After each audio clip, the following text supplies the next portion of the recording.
enormous, and public education has. But so I think I had very strong instincts to like the idea that I'm my own person. But then I went through this conditioning that, well, I must be wrong, because everybody else disagrees with me.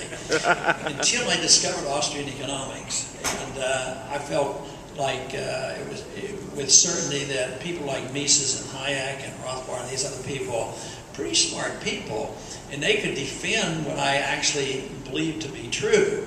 So they've inspired me, but currently in what I do on a day-to-day basis, I'm more inspired by the fact that others are responding. Not only did I discover others who have written about these events, but now I'm inspired by others who are now joining us. One individual, though, I do talk about a good bit, that I thought his demeanor was the kind that I would like to follow, and that was that of Leonard Read.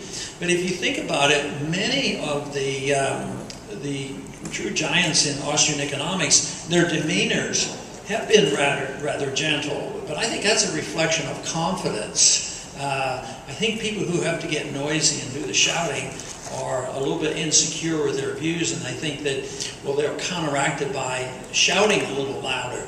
But I did hear Mises lecture, and I met Hayek and knew Rothbard. I knew Sennholz real well, and they most of the time they had a more gentle demeanor. And I think that is inspiring in many ways. And I think with confidence, the shouting is not necessary. I get disturbed with myself at times when they precipitate me to get a little excitable. But the truth is the supporters generally like it when I get a little excited. And speaking of those supporters, and this will be the final question of the morning. This could have been written by anybody in this audience, and it's anonymous, so it's a collective question. What do we as supporters need to do to ensure a win? Well, there's two ways you can define winning. We're in a group today, we're talking about campaigning for liberty. We have to win there, so I'll address that. And to win that, we need a lot of people more involved. Leonard Read always said it wasn't a numbers problem. It wasn't a numbers question.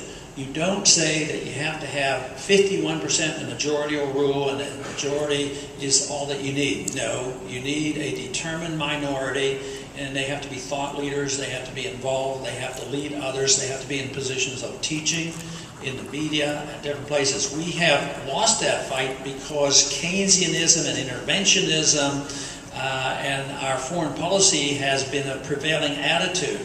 So whatever you can do to change the prevailing attitude as a leader, and you're in a unique group, absolutely unique, because most of the people either don't pay attention or they pay attention at the last minute before an election. So your responsibility is much different.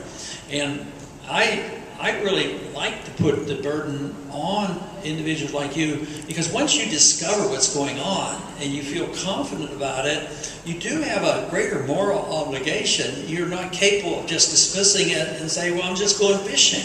You might enjoy fishing on occasion, but you just can't dismiss yourself from the importance of this. So if you understand it, you have this obligation to spread this message. And a lot of people, young people especially, go, what should I do? Now that I understand it and I know how important this is, so what do I do? Give me my marching orders. I said, do whatever you want. Do what you think is important. Because everybody's an individual. The most important thing is your responsibility yourself to study and read and understand it and how to explain it and convert people. And then make a decision. Being a participant in Campaign for Liberty is pretty important.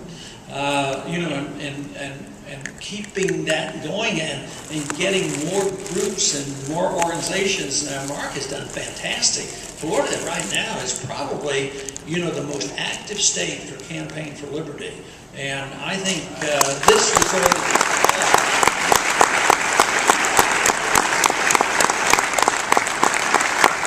So our efforts should, in order to win, what we have to do is continue campaigning for liberty and get more people to agree with us. And I thank you. Thanks for being with us, John.